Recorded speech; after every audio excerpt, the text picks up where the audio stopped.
மிதுன ராசி அன்பர்கள், சனி பகவான் உங்களுடைய ராசிக்கு பாக்யஸ்தானமான 9ஆம் இடத்தில் இருந்து ஜீவனஸ்தானமான 10ஆம் இடத்திற்கு வர்றார். இந்த 10ஆம் இடத்தை கர்மஸ்தானம் அப்படின்னு சொல்லுவோம். யோகங்களில் தர்ம கர்மாதிபத்திய யோகம்னு சொல்லக்கூடியது பிரதானமான ஒரு யோகமாக இருக்கும். அந்த 10ஆம் இடத்திற்கு இப்போது சனி பகவான் வருகின்றார். 10 அப்படின்னு சொன்னாலே அது ஜீவனம் அப்படின்றது அர்த்தம். நீங்கள் என்ன பண்ணுறீங்க, உங்களுடைய வாழ்வு ஆதாரத்திற்காக நீங்கள் என்ன பண்ணுறீங்க, எப்படி உங்களுக்கு பொருள் வருகிறது, வந்த பொருளை கொண்டு நீங்கள் உங்களுடைய கடமைகளை எப்படி செய்கிறீங்க, அதை தாண்டி ஏதாவது தர்ம காரியங்களில் ஈடுபடுறீங்களா இல்லையா, இதையெல்லாம் தான் 10ஆம் இடத்தை பார்த்து தெரிந்து கொள்ள முடியும். 10ஆம் இடத்துல இன்னொரு சூட்சுமமான பலன்களும் சொல்லப்பட்டு இருக்கிறது. அதை வைத்து ஒருவருடைய பிள்ளைகள் எப்படி இருப்பார்கள், அவர்களுடைய புத்திரபாவம் எப்படி இருக்கும், இதையும் கூட தெரிந்து கொள்ளலாம் அப்படின்னு சொல்லியிருக்காங்க. அதனால் மிதுன ராசியில் இருக்கக்கூடியவர்களுக்கு இந்த 10ஆம் இடத்துக்கு சனி வரார். இது எந்த மாதிரியான இடம்ன்றதை பார்த்தோம். சாதகமாக பாதகமானு பார்க்கும்போது சாதகம்தான். இந்த சனிப்பயிற்சி உங்களுக்கு நல்ல சனிப்பயிற்சியாகத்தான் அமைய போகிறது. நீங்கள் நம்பிக்கையோடு உற்சாகத்தோடு இந்த சனிப்பயிற்சி காலத்தை தொடங்கலாம்.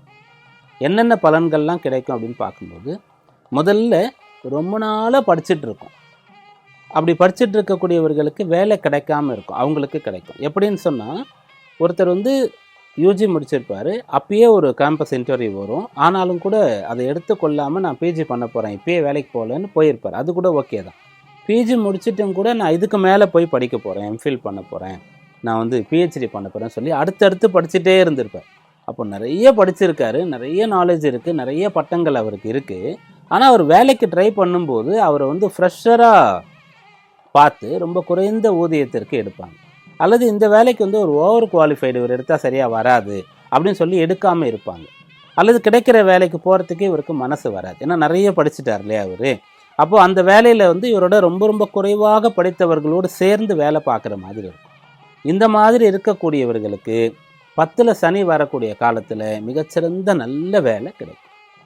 இது முதல்ல. ரெண்டாவது, வேலை கிடைக்கிறதுல பிரச்சனை இல்லை, ஆனால் எந்த வேலையிலுமே நிரந்தரமாக தொடர்ந்து பல காலம் இல்லாமல் இருக்கக்கூடியவர்கள்.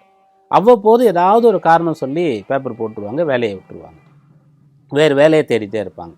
ஒரு கட்டத்தில் அதுவே அவங்களுக்கு பிரச்சனையாக போயிடும். இவங்களை வேலைக்கு எடுத்தாலும் கூட இவங்க 1 வருஷத்தில் போயிடுவாங்க, அதிகபட்சம் 2 வருஷம் கூட இருக்க மாட்டாங்க. அப்படின்ற மாதிரி ஒரு எண்ணம் வேலையை எடுக்கக்கூடிய நிறுவனத்துக்கு வந்துடும்.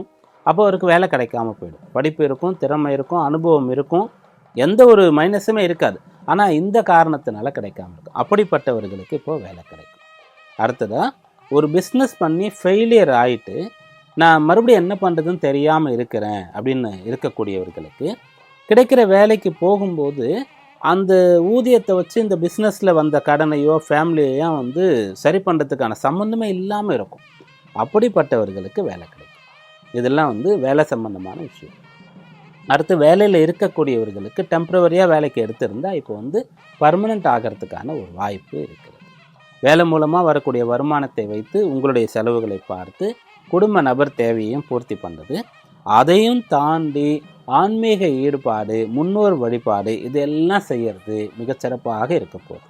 அப்புறம் பிஸ்னஸ் பண்ணுறவங்களுக்கு 10ஆம் இடத்துல சனி வரக்கூடிய காலத்தில் அந்த பிஸ்னஸ் ஃப்யூச்சரில் எப்படி இருக்கும் அப்படின்றத கணிக்க முடியாத ஒரு நிலை இருக்கிறது. எப்போனாலும் அதை வைண்டப் பண்ணக்கூடிய ஒரு நிலையில் தான் இருக்கிறோன்னு சொன்னால் அதெல்லாம் கிடையாது. எனக்கு அப்புறம் என் பிள்ளை பண்ணுவான், என் பொண்ணு இதை பண்ணுவா, என் ஃபேமிலி பிஸ்னஸாக இது மாறும் அப்படின்ற அளவுக்கு அந்த பிஸ்னஸ் நல்லா வரத்துக்கான வாய்ப்பு இருக்கிறது. அந்த பிஸ்னஸ் பெருக்க முடியும். வெளிநாட்டு தொடர்புகள்லாம் அதில் ஏற்படுத்தி கொள்ள முடியும். தைரியமாக பிஸ்னஸ் பேர் சொல்லி கடன் வாங்கக்கூடிய ஒரு உறுதி, ஒரு துணிவானது உண்டாகும்.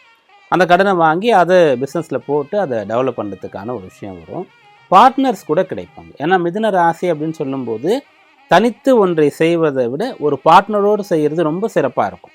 அதனால் பார்ட்னர்ஸ் கிடைத்து உங்களுடைய பிஸ்னஸ் நல்லா டெவலப் ஆகும். கல்யாணம் சம்மந்தமாக பார்க்கும்போது தாராளமாக திருமணம் செய்து கொள்ளலாம். சனி 10ல் இருக்கார், அப்புறம் 11க்கு வரும்போது கல்யாணம் பண்ணால் ரொம்ப நல்லாயிருக்கும் அப்படின்ட்டுலாம் நீங்கள் வெயிட் பண்ண வேண்டிய அவசியமே கிடையாது. தாராளமாக திருமண வயது இருந்து நல்ல வத்து வரன் கிடைக்குது அப்படின்னு சொன்னால் திருமணம் செய்து கொள்ளலாம். அப்படி திருமணம் செய்து கொள்ளக்கூடியவர்களுக்கு 10ஆம் இடத்துல புத்திரபாவம் சம்பந்தமான ஒரு அம்சமும் இருக்குன்னு பார்த்தோம் இல்லையா, அதனால் புத்திர பேர் கிடைக்கும். இதெல்லாம் நேரடியாக கிடைக்கக்கூடிய நல்ல பலன்கள். அப்புறம் ஸ்பெஷலாக ஏதாவது இருக்குது அப்படின்னு பார்க்கும்போது கட்டாயம் இருக்குது. ஏன்னா இந்த 10ஆம் இடத்தை கர்மஸ்தானம்னு முதல்லே சொல்லிட்டோம். அப்போது நிறைய பேருக்கு ரெகுலரான விஷயங்கள், படிப்பு, வேலை, வருமானம், குடும்பம், இதை தாண்டி சில ஆசைகள்லாம் இருக்கும். நான் வந்து இது போல் திவ்ய தேசங்களுக்கெல்லாம் போயிட்டு வரணும், நான் அதுபோல் ஜோதிர்லிங்க ஸ்தலங்களெல்லாம் போய் தரிசனம் பண்ணணும், சக்தி பீடங்கள்லாம் போய் பார்த்துட்டு வரணும், குறைந்தபட்சம் அறுபடை முருகர் கோயிலுக்கு போகணும் அப்படின்ற ஆசை இருக்கும், கங்கைக்கு போய் ஸ்நானம் பண்ணிட்டு வரணும் ஆசை இருக்கும், காசி யாத்திரை போகணும் அப்படின்ற ஆசை இருக்கும். அதெல்லாம் நிறைவேறக்கூடிய ஒரு பொற்காலமாக இது இருக்க போகிறது அந்த 10ஆம் இடத்துல சனி இருக்கும்போது. ஏன்னா ஒரு சிறந்த கர்மங்களை, சிறந்த காரியங்களை வந்து அவரால் செய்ய வைக்க முடியும். ரெண்டாவது, அவர் இருக்கிறது குருவுடைய வீடாக இருக்கும். அப்படி பயிற்சி ஆகிற இந்த வாக்கியப்படி அந்த சமயத்தில் இந்த குரு வந்து மிதுனத்தில் இருப்பார். அதனால் ஒரு குரு சனியுடைய தொடர்பு 1-10ஆம் இட தொடர்பு இருக்கிறதுனால இது வந்து இது போல் ஆன்மீக சம்பந்தமான தேடல்களில் நல்ல பலாபலன்களை ஏற்படுத்தி கொடுக்கும். இதை ஒரு ஸ்பெஷல் பாயிண்ட்டாக சொல்லலாம். இது எல்லாமே நம்ம சொன்னதில் பெரும்பாலும் சாதகமாக தான் இருக்குது. கவனமாக இருக்க வேண்டிய அம்சம் ஏதாவது இருக்கிறதான்னு கேட்டால் கட்டாயம் இருக்குது. 10ல் சனி வந்த பிறகும் கூட ஒருவர் கடினமாக உழைக்கலை, வேர்வை சிந்தலை, அல்லது வந்து அவர் அந்த வேலை பற்றி, பிஸ்னஸ் பற்றி, படிப்பு பற்றி ரொம்ப திட்டமிடுதல், தன்னை தயார்படுத்தி கொள்வது அப்படின்ற விஷயங்கள்லாம் செய்யாமல் கொஞ்சம் லேசியாக இருக்காருன்னு சொன்னால் அவருக்கு இந்த சனி பயிற்சி காலம் பலன் தராது. 10ல் சனி இருக்கும்போது 10ல் வந்து இது போல் ஒரு அசுப கிரகம் இருக்கிறது ரொம்ப நல்லது. மிதுன ராசிக்கு சனி நன்மை செய்யக்கூடிய ஒருவர் 10ஆம் இடத்திற்கு வரார், அது நல்லது, அதனால் நல்ல பலன் கிடைக்கும். ஆனால் யாருக்கு கிடைக்கும்னு சொன்னால் உழைப்பவர்களுக்கு, வேலை பார்க்குறவங்களுக்கு, எதையாவது கற்றுக்கிறவங்க, நான் முன்னேறணும்னு பாடுபடுறவங்க, இவங்களுக்கு தான் பலன் கிடைக்கும். மற்றபடி ரொம்ப லேசியாக இருக்கக்கூடியவர்களுக்கு, வேலைகளை தள்ளி போடக்கூடியவர்களுக்கு, எதிர்காலத்தை திட்டமிடலை, அப்படியே போகலாம், லைஃப் எப்படி போதோ போட்டோம் அப்படின்ற மாதிரிலாம் இருக்கிறவங்களுக்கு இந்த சனி பகவான் பலன் தர மாட்டார். அதனால் யாரெல்லாம் வந்து நிறைய உழைக்கிறீங்களோ அவங்களுக்கெல்லாம் வந்து மிக அதிகமான பலன்கள் இப்போ கிடைக்க போகிறது. அடுத்து யாரெல்லாம் வந்து வாய்ப்பு இருந்தும் வசதி இருந்தும் கூட தன்னுடைய கடமைகளை செய்யாமல் இருக்கிறாரோ அவர்களுக்கு பலன் கிடைக்காது. ஏன்னா யாரெல்லாம் தன்னுடைய கடமைகளை மிகச்சிறப்பாக முன்வந்து செய்கிறாரோ அவர்களுக்கு தான் இந்த சனி பகவான் பலனை தருவார்.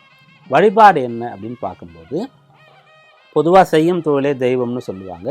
அதை இப்போ கடைபிடிக்கலாம். படிக்கிற பிள்ளைகள் வந்து அந்த படிப்பையே தெய்வமாக பார்த்து அந்த புத்தகத்தை எடுத்து அதையே கும்பிட்டு படிக்க ஆரம்பிக்கலாம். எப்படின்னா, இப்போ ராமாயணம் படிக்கிறோம், பாகவதம் படிக்கிறோம், மகாபாரதம், பகவத்கீதை, சுந்தரகாண்டம் படிக்கிறோம் அப்படின்னு சொன்னால் அந்த நூல் இருக்கு இல்லையா, அதையே பெருமாளாக நினச்சிப்போம், அதற்கே பூஜை பண்ணுவோம், அதை படிப்போம்.